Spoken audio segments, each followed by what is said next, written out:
We may be in a war and we don't really know it. We don't really get it. We don't understand it. We understand parts of it, but ultimately the war is against freedom and conservatism and spiritual beliefs in Christianity. Why do I say that? Today we're going to talk about what a former Muslim lady just said. The warnings that she is giving and pushing on America because of what's been going on in some of these areas. Wait to hear what she has to say, because it brings to attention exactly what Mamdani's trying to do in New York City, what's happening in Dearborn, and what's happening in Texas. Wait till you hear what she says, because it is, it's honestly foreshadowing and prophetic of what's going on. We're going to discuss that. Also, we're going to talk about the war on our food. We have two things. We have the Denmark situation where the Bill Gates food is going in there. This chemical has been put on their food to help with climate change. It's actually harming the animals. If you choose not to give it to cows, they will shut your operation down. So the farmers are in a catch-22. They feed this garbage to their animals. Their animals have a chance to die. But not only that, if the animal doesn't, it's passing down its milk and its beef that is tainted with this same chemical that is taking the lives of animals. Along with the war on food, Canada, again, goes in. Not only does it, take the ostrich farm out, the chicken farms out, now it goes after sheep. We are destroying our food, one country, one state, one place at a time, all in the name of, we got to do it for your health.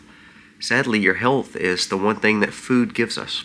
We're going to talk about a man that is saying, look, the doctors told me I had stage 4 cancer. I'm going to die. There's nothing I can do. He said, so instead of taking their trash medicine, he said, I decided to do something on my own. He started doing ketogenic diets. He started doing carnivore diets, whole food only, eating the highest quality of food. And guess what? Something dramatically changed with his body.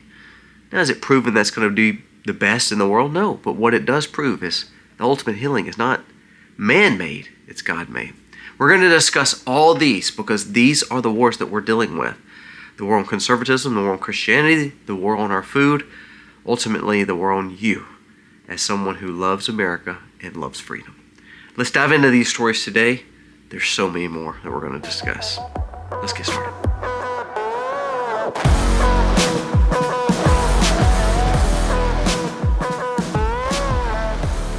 Hey guys, welcome to our channel. Thank you so very much for being here. Again, we're so humbled by you coming by each and every day. Hopefully there's something that we talk about that will open your eyes to making wise decisions for you and your family. So today we're going to start off talking about a few things that need to be discussed. First, we're going to talk about what this former Muslim said that I think nails it, because then it's going to open up stories of why these Islamic cultures and religions are starting to harm different parts of America and the world. I want you to listen to what she says first. This lady's name is Sana. She says, I was born Muslim, in a Muslim family, under Muslim government. I will never move to a city where Muslims are the majority again. Once they become the majority, they don't just live their beliefs. They start imposing them beliefs on everyone in the area. People don't realize the expansion and dominance and not fringe ideas of Islam. It is the ideology. It's baked in. Islam is inseparable from politics or state. It is the life that they choose that encapsulates every aspect of what they believe. They believe in wars. They believe in atrocities. They believe in the things that causes damage to our well-being and thought patterns. Westerners are committing suicide by inviting this ideology into their institutions, their politics, and their offices, pretending it's just another private belief system. That's not how it works. They will take over. This is coming from someone who grew up in the Muslim faith. And she was reporting this because she says the tensions of the Christians wanting to take back Dearborn, and they're not going to allow them. She said, you're exactly right. She said, because we've allowed for this infiltration to take place, she said, we are going to see more and more and more of this, to a point where this religion will take over. She said, because it's not just a religion. It's not just like a belief or something to think about. It's a way of life and how it changes who you are. I think about Tucker Carlson's partner. It's amazing how his partner is a Muslim, and now all of a sudden his news is totally skewed. I think about this news story with Mamdani. Now, it became a joke yesterday, but it actually came confirmed that this has been talked about.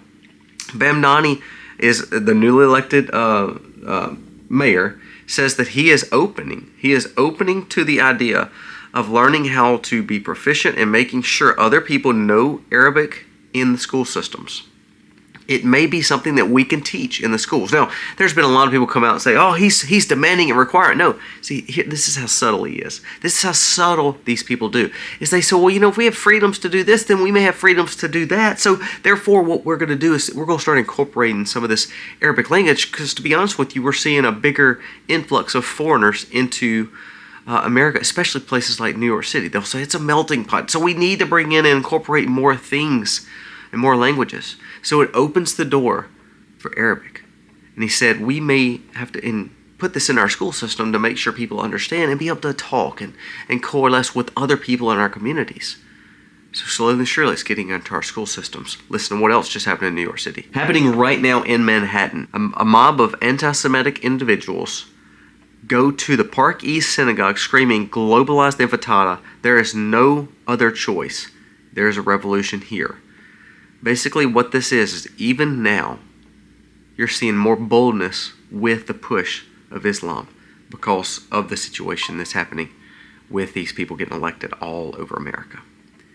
The New York City had a campaign where they were showing police officers, and a female police officer who was a Muslim, she was showing how to wrap her hijab and her cover so that way other cops can know how to deal with these individuals in these areas, and that they wanted to make sure that they were taking care of those individuals. It's infiltrating America. And one day we're going to look up and say, why did we allow this to happen? Because this is what's happening all over the world, and now it's happening here, and we're just acting like, well, it's just normal. Let's let it happen. It's no big deal. Let's let it happen. This is just normal life that we can give them freedoms. It's not about freedoms. It's about what they believe. And they're willing to take away your rights. You don't believe me? Listen to what's happening in the UK. Right now, breaking, the UK Supreme Court rules teaching core Christian beliefs in the Northern Ireland school is deemed unlawful. The highest court in the land just declared that Christian religious education cannot be taught in this area. He said, now let this sink in. This is Ireland. It used to be a Catholic and of course a Protestant stronghold. It was battles for a long time, but ultimately it was a religious place. But now, because the way that they've quote unquote allowed this melting pot to happen, allow all these other religions to come in, allow for the change of conservative Christianity to now be open to this new immigration, they're saying they're no longer a Christian nation, and it should not be an inclusive, tolerant taught with just Christianity in these school systems. You're that close to having that in America, because you see the New Jersey homeschool bill. They're trying to take your rights as homeschoolers away. Just like for me, I want to teach my children what I want to teach them. Well, I'm a homeschooler, so you tell me, why in the world does the government get to overstep and say, no, you can't do that? We say that it won't happen here, but it's happening absolutely to all our people that we consider our allies. And we're seeing now, Mamdani talked about maybe putting Arabic in schools. Well, if it doesn't assimilate and then we're not inclusive enough, then Christianity's got to go. We've got to bring in other religions. You see how slowly but methodically this is taking place? The former Muslim lady said, there's never a time this makes sense for America. And until y'all realize it, she said, look, I was raised Muslim, in a Muslim family, in a Muslim country.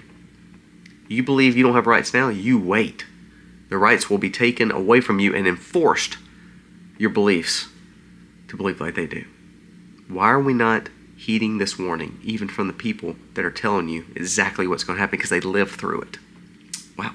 All right, now I want to go to the story with our war on food, because it goes along with what we were talking about with the meds yesterday. This is another horrific killing of animals with the CFIA, which is the Canadian group that took away the ostriches, the chickens, caused a lot of problems with the chicken farms the other day. It says now they're going for 40 rare sheep, a heritage breed sheep raised in eastern Ontario. The sheep were considered healthy, the breed was endangered, and it still showed, even after culling on these animals, there was no signs of any problems. But they chose to take them anyway. And the lady that tried to stand in front of them and did not allow them to have it, they were going to throw her in jail for up to 12 years by basically trying to save her own sheep. Let's go to Denmark. It says in Norway, Sweden, and Denmark, they are forcing farmers to put these chemicals on the food of the cows so the cows will not be a carbon emission provider, through passing gas and burps, is basically what it says. It says a Danish farmer was using the chemical and his cow started getting sick. One of the cows actually died. We talked about these stories last week, but listen, here's the thing. He said, what we don't realize is this should be the last straw for clean meat and clean food. Because what we're trying to do is clean and give people the best quality, and now we're feeding our animals the chemicals that we pushed against. Not only is it harming our animals, think about what it's doing to the food that's coming from the production of the animal, the beef and the milk. He says we're taking the nutritious food and making it pure garbage. Think about that now. We're harming healthy animals in Canada. We are treating all these other animals, and like prime example, when you go to chicken and beef in the store, it says free from antibiotics, free from all this stuff, free from all this. See, they're not giving it to the chicken. They're not giving it to the cow. See, that's what you don't realize. It's like this Denmark situation. The garbage is in the food they're eating. It's in the food. So they're not, quote unquote, giving them anything. What they're doing is just normal feed and water, baby. But that normal feed and water is what is tainted. See, I love when I go to people's farm around here and they're like, this is farm-raised, garden-raised, good stuff. And what they don't realize is they're feeding everybody poison, because the same things that raised their gardens and raised their animals is the cheap economic GMO-provided garbage food and the fertilization that put on the crops that's actually causing people to be sick. Prime example, I want you to listen to what this guy shared. This guy said, look, I was diagnosed with stage 4 cancer, months to live. I didn't have a chance to get treatments. This guy went to a doctor and says, you have 3 months to live because of cancer. I want you to listen to what he did. He said, man goes 3 months to live to cancer-free completely based on doing ketogenic diets, carnivore diets, and cleaning up his food system. With nothing to lose, he gave it a try and said with his astonishment it worked. The ketogenic diet means no sugar, no starchy carbs, like bread, like pastas that convert to sugar. Cancer cells love sugar and starch because cancer thrives on glucose from the food. He said, I removed all of this and all of a sudden I starved the cancer cells and my body healed itself. Now we act like this is a big breaking news. No, it just was healthy food. It was healthy food. It was healthy food. All he did was eat healthy food. You wonder why we're gluten intolerant now? Have you seen the chemicals we're putting on our wheat? Now, you could go to India and go to Great Britain where they're growing non-GMO wheat, and most of the people that have gluten tolerances or gluten intolerances where they can't eat gluten here in America, they can eat that. Have you noticed a lot of the highest end Italian restaurants that are in America, they import their flour because they know this trash that we're growing is garbage. They know it's tainted with garbage. And we wonder why our milk is making us sick. People are not lactose intolerant. They're sick from all the chemicals and all the stuff laced in it and all the pasteurization of it. Because someone can take my raw milk and drink it and have no problems. But they can drink the store-bought milk that's supposedly lasting 30 or 40 days and they wonder why they're sick. You wonder why the flour's making you sick, but it never did before. You wonder why your food is making you sick. You wonder why the chicken has chicken breast this big when a chicken is not supposed to be but about this big, so you tell me how that happens. Well, he's got clean food. Well, we're not injecting him. Well, but what about his food?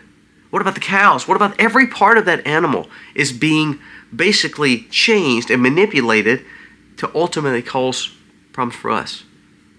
Again, I go back to realizing the USDA and the FDA, Food and Drug Administration, why are these organizations tied together? And why is our food system making us more dependent on drugs? And why is pharma owned more of our food and fertilizers? Pharma's tied up in every aspect of it. Just like we talked yesterday, the medical doctors are tied to about 90% of medical training is through pharmacology. It's paid for by big pharma. It's not paid for by medical schools wanting to change your lifestyle, make you healthier. They don't want you to have a better lifestyle. They're not trying to cure you. They're trying to treat the symptoms. And this is exactly what our food system's doing right now. It is absolutely causing us to be more sick. What about a McDonald's Quarter Pounder or a Burger King Whopper or Wendy's fries or these chicken nuggets from 4 years ago and they somehow can still stay safe. Tell me how that is considered food and quality, and you wonder why you're sick and have health problems. You wonder why it's dangerous to eat this cow or this chicken when it is not necessarily supposed to be this size breast, or you worry about the DNA in this cow. This cow ground beef, you're actually getting 168 different DNAs in that one set of ground beef. Think about all the chemicals that went into every one of those cows that now could be sick, that could have problems. Did you know that in most places, in most like sale barns, they have a section called kill cow section, what they call no teeth. And what that means is basically these animals are meant for slaughter. You know when an animal's meant to slaughter, most of the time they're just trying to kill them before they get sick. They try to dispatch them before they die on their own. They run that right through the grinder, and guess what? You're eating it. We wonder why we're sick. It may be because we're trusting the wrong people and not trusting the one true God that gave us the food to heal us, like this man said. Last part of it says, we talked about yesterday the 100% of these that were going into people basically was tainted with the microclots. 100%. Studies came out. You can go do your own research. But guess what they didn't tell you? This new study that just came out today said that same microclot is now being detected in small infants as being a pass-through from parent, mom, to baby. We're making sick people have sick kids to be dependent on a system that keeps you sick. It's true. Go back and do the research. You wonder why CDC quietly changed their rules. Did you hear that they changed to where they cannot prove now that these do not cause autism? They actually cannot prove that now. So they actually took that part out to where it used to say that this was no proof of causing autism. They took that out. They actually had to say there's no distinctive study that shows that this could not be proven to cause autism. But it's okay. The doctor tells us we should do all this to our children. We should treat our children.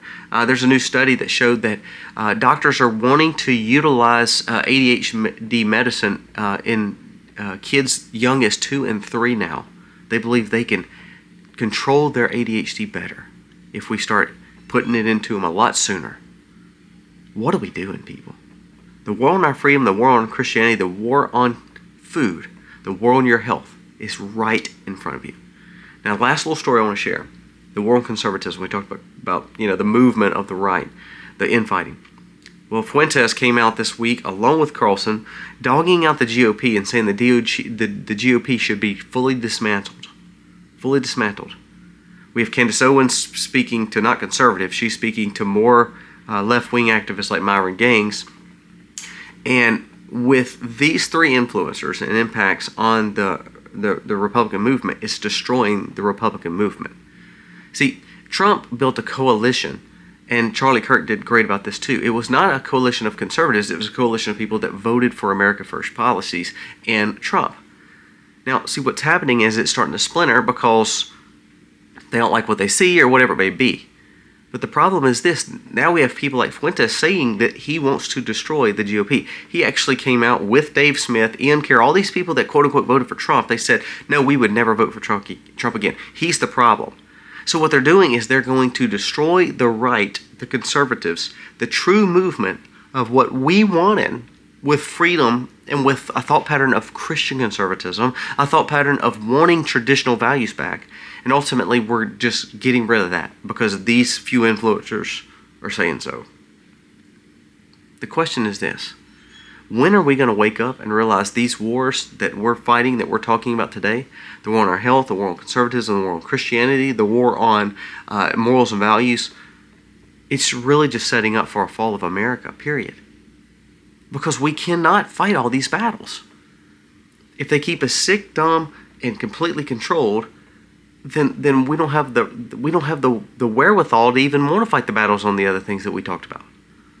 We're literally seeing our country fall to pieces, and people like Fuentes is telling you, he's saying things to make you believe that he's a Christian conservative, because he'll say, well, I'm a Christian, I'm a conservative, I believe Christ is king. Then he'll turn it and curse every other word and talk about how bad Trump is doing and how he wants to destroy the GOP.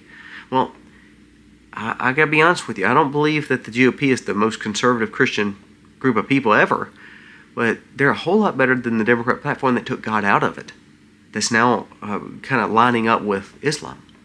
What do we talk about? They're embracing Islam. They're embracing Mamdani. They're embracing Ilhan Omar. There's a new study that came out that says that younger individuals that are coming up in school, especially ones in the public school system, are believing in socialism and non-Christian values more than ever. Now we see a conservative movement in the conservative men wanting something more that's coming out of high school right now, but they said the people that are in school right now, the generation behind like my son's age and the ones that's growing up with the rest of my children, they're wanting more socialist programs and less Christian values. Maybe the problem is the fact that we didn't realize that the damage that's being caused to our families and to our children and to every aspect of our life is from within. It's our own government. It's our own the own leaders that want to keep us completely enslaved. It's unbelievable. Pay attention to these stories. We need to focus on the dangers of it, especially when someone like this former Muslim lady comes out and warns us. Especially after all of a sudden the reports come out with farmers saying, look at your food. It's getting tainted because we're made to feed them. If we don't feed them this food, we will be shut down. See, that's how big business works. That farmer cannot be independently thinking. Did you know all the crops, the people that are growing around America, these conventional farms, if they do not grow the government version of these GMO crops that have been provided by the co-ops, by the people like the Bill Gateses, if they do not grow them, they will not. They're not allowed to sell to the providers that they're selling to now. Did you know the milk produce? You cannot have a milk farm without tying to a co-op that allows you to do the things that you do with certain chemicals, certain ways that they grow. Every aspect of that operation is not because you want to be independent, a farmer. If you want to sell to the co-ops and want to be a part of the machine, then you have to do what they say. You don't, you're cut off. I know a farmer that literally said, every week I'm looking for them to cut me off because I'm not doing what they say. And he said, I will lose my whole business. And guess what he did? His whole farm is gone. Pay attention. Pay attention. Because the war is on your conservatism, your Christianity, your food system, your health, your freedom, your kids, your homeschool, and your livelihood. Every aspect of your life is going to be a fight, especially if you're on the conservative Christian side. Pay attention, keep prepping, keep praying for our nation. Pray for our nation and seek wisdom. Guys, thank you so much for watching. God bless.